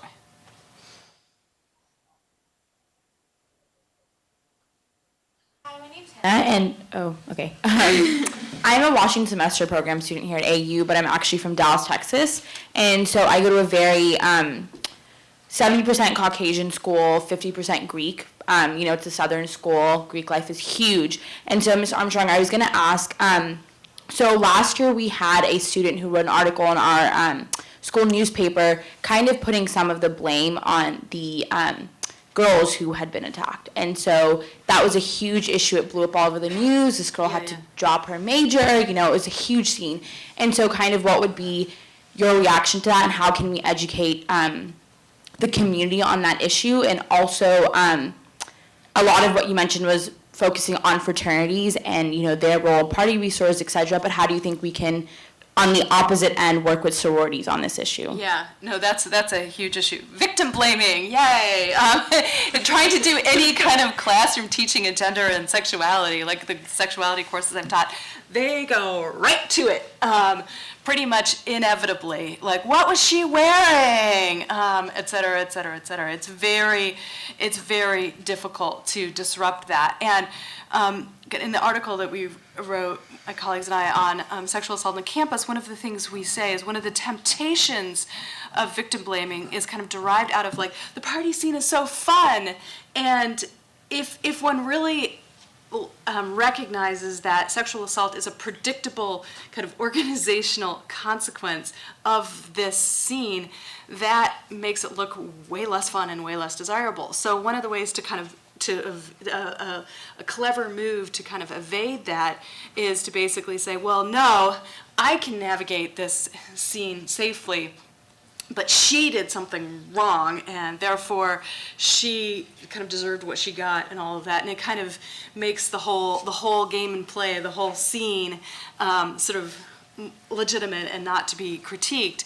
And it also goes back to this issues of status and hierarchy, because one of the things we found is that the lowest status women on campus were actually also the more vulnerable in certain ways to sexual violence than others, in terms of the high status sorority women who the men cared about their opinions. They actually didn't choose them as their victims. They selected freshmen who weren't yet in sororities, because these were women who were isolated from gossip networks and wouldn't in fact be able to sort of talk. A fraternity doesn't want a whole sorority to hate them, so they don't actually rape those women. They select isolated women. So the victim blaming, it's really hard to get a handle on. I find in terms of my teaching, they go there so quickly. So but it has to be addressed, absolutely. And that's where I think the sort of education that goes more to, that's becoming more popular now in terms of bystander education, is useful, because it empowers everybody, men and women in a community, to recognize interactions as they're unfolding that are leading to a potentially sexually dangerous situation, and kind of empowering people with kind of even quite clever techniques, like, dumping a beer on someone who's like trying to lure a woman off into, is too drunk to be engaged in this activity. But it takes it off of the kind of, oh, you need to treat, educate women with all these precautionary strategies, that somehow then moves right back. Well, if you didn't employ the precautionary strategies, or you didn't do them successfully, it's your fault.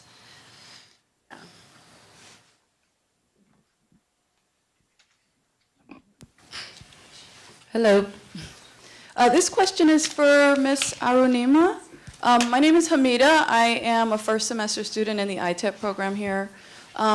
You just touched on the whole thing about gay men being victims. Can you talk a little bit more about that? And I was also wondering, how do people know that they're gay? Are they stigmatized if they dress or act or talk a certain way? Are they victimized if they, sort of veer off the path of masculinity? Can you talk about that? Sure. So this is specifically campus context. I'm not going to raise the larger kind of set of issues around that, because I was focusing on that. So let me give you a concrete example.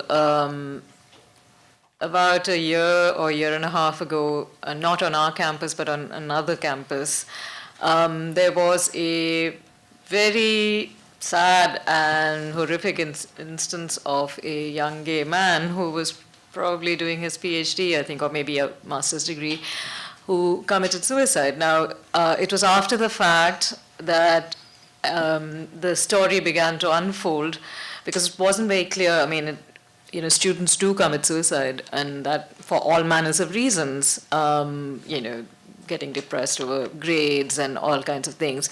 But in his case, as it transpired, there were very complicated things. He was Kashmiri, a student who was studying away from Kashmir in one of the southern states in Hyderabad. And he was involved with another student on campus. It was, very, very closeted, the relationship. But it was a difficult relationship. So many relationships are, right? They had a difficult breakup, and he killed himself. When the story broke, as it were, the manners in which it began to be spoken about began to sort of stigmatize him either for being Kashmiri or for being gay or for being both. So it was very difficult for the students who were mobilizing around this instance to actually, unravel all of this, put it back together, and sort of put together coalitional politics that could actually speak about some of these complex things. And also, he wasn't out to his parents or his larger community of Kashmiris and so on and so forth. He was Kashmiri Muslim.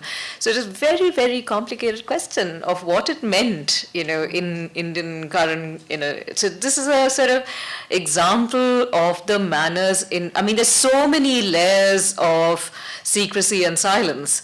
There's an entire shroud of silence around what Kashmiri students generally go through in Indian universities, given the kind of fraught relationship politically that Kashmir has in relation to the larger sort of Indo-Pak context. So in that sense, Kashmiri Muslim students are facing all manners of difficulties. So, if you are gay additionally, so it complicates your life. So for the most part, unless you are sort of, let's say, if it were in Delhi, if you came from a middle class or upper middle class background, if you were networked with LGBT groups, then on campus you would have support, because your support base would be outside the campus. It wouldn't then matter, especially if you came from particular kinds of class backgrounds. Class is the key issue there then. If you were very camp and you dressed in particular ways, it wouldn't matter. It could also be cool. So there have been, say, in universities like mine or Delhi University, there have been gay groups which have, spoken about a different kind of lifestyle, politics, right to love, all of those choice, sexuality issues. You see, the thing to remember, and I think that's true globally and certainly in India, the 90s with sort of the spread of HIV/AIDS and the huge amount of money that went into that, I mean, there's a way in which that enabled a new moment in LGBT politics, which actually had its reflection on campuses as well. So it's not easy to sort of tell the story in terms of, completely marginalized or completely not. But on an average, I would say that not being masculine enough is an issue that gay men face, even if they're out, and even if they have, say, support structures outside the campus. So if you do not have enough, let us say, and the ways in which the issue can be fought is if there are larger kinds of students' politics which will take it up. Now, my university, which has been for the last 4 decades and a bit, it's been traditionally a left university. So it's got a very vibrant history of left politics. And it's that has kept many of these issues going. Now, in that context, it would be harder. But having said which, it doesn't mean that you don't have, complicated sort of politics around masculinity with sort of leftist men. So, all of these things, there are many sort of points of intersection which are very complicated. Does that sort of answer some of what you're asking? Yeah. I could talk a little bit about this in the American context, but Just very quickly, I took it as that the gay men were being accused of the rape. No. What I said is that there are different marginalities. So let me clarify that. I said that if we go into the kinds of issues around gender violence, then women and gay men certainly would be, for me, equally central to thinking about, being sort of people who would be under attack in different kinds of ways.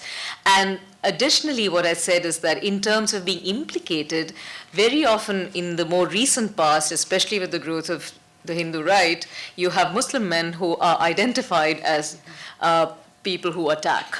So, so very recently, the youth movements of the right are trying to say that Muslim men are, there's what they call love jihad. And apparently the idea is that they all try and seduce Hindu women, and they're trying to seduce Hindu women away from the community and so on and so forth. Now, it may sound very funny, but it isn't. On the ground, once you get this kind of thing rolling, it then becomes yet another sort of reason to go and attack, and there's been so much of violence around that. So, when we speak about gender violence, and I think all of us have spoken about this, I think the complicated ways in which it intersects is something we want to think about.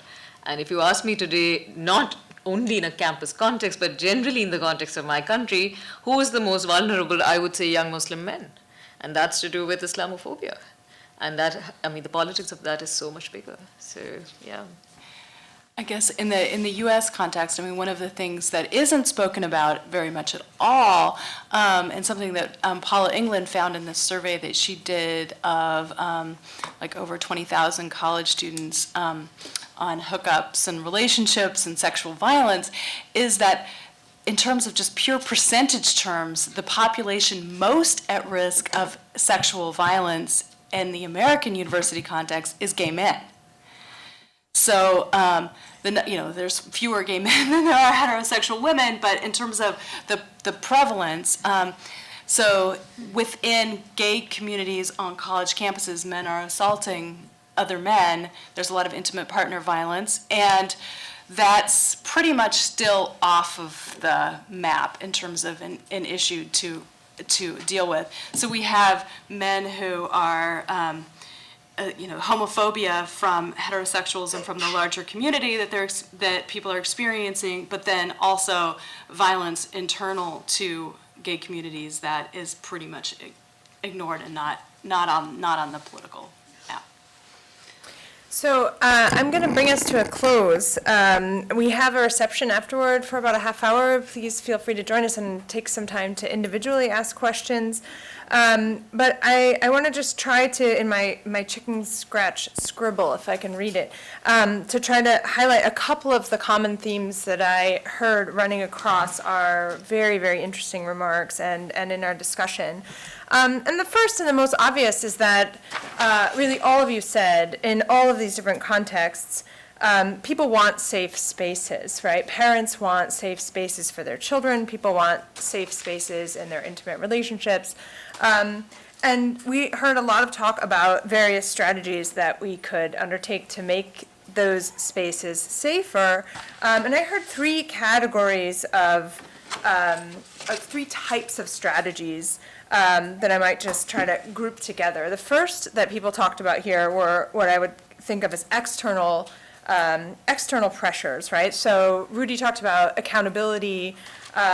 Elizabeth also talked a little bit about status and rankings, right? This idea that linking the issue of sexual assault on campuses to Title VI or Title IX is consequential, right? By making universities afraid they're going to lose their funding, by making them afraid that there's media attention, there's rankings, right? So having a woman carry a mattress around on a campus for a year, as is happening at Columbia University, is bringing attention to this issue, right? So we're getting status and rankings, external pressures through the media, through accountability measures, links to funding, and links to status, I think that are really starting to at least bring the attention onto the agenda more.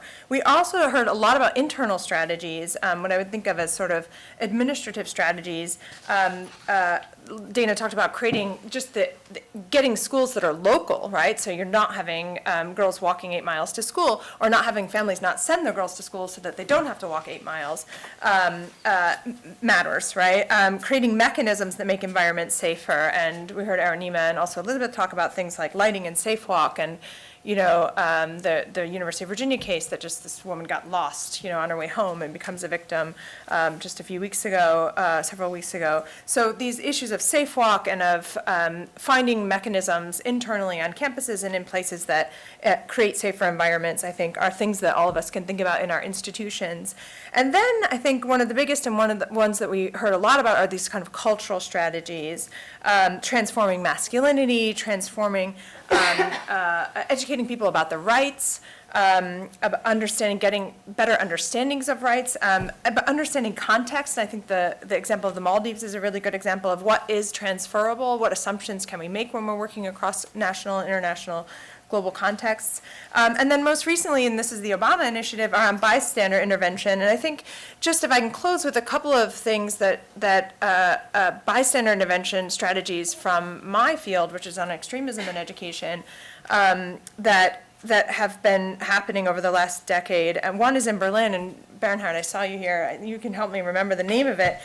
There was a strategy in Berlin during an uptick in violence against right-wing violence that had a little graphic sticker that stores and buses and the tram, everybody had in their windows. It was just, that signified this is a safe space where you can run into if you're a victim of violence. Do you remember the name of the initiative? I can't remember. I can see the graphic, right? There was like a little green sticker that simultaneously brought a lot of attention to the issue and also a sense of support for people of color and people who were victims of right-wing violence at the time. And, again, this is thinking, not knowing, right? I don't know empirically how effective it was, but I know that it was, that it helped draw attention to the issue and that it helped create a culture in which people felt like the issue was on the table. And the other is, I lived in Manhattan for a long time after 9/11, and this public transportation campaign, if you see something, say something, right, which is another kind of bystander intervention campaign many of you have seen, which is just the idea that, this is the idea of it's on us, the Obama campaign, that we are all simultaneously responsible for keeping environments safe. And I think that's true here as well. And I hope that the It's on Us campaign will have some empirical studies behind it to start to see whether we have some data that shows whether or not these things are effective. So on that note, I will close. I hope you join us on March 19th for our next iteration of the Global Ed Forum, which is going to be on extremism in education. I want to thank our panelists for joining us.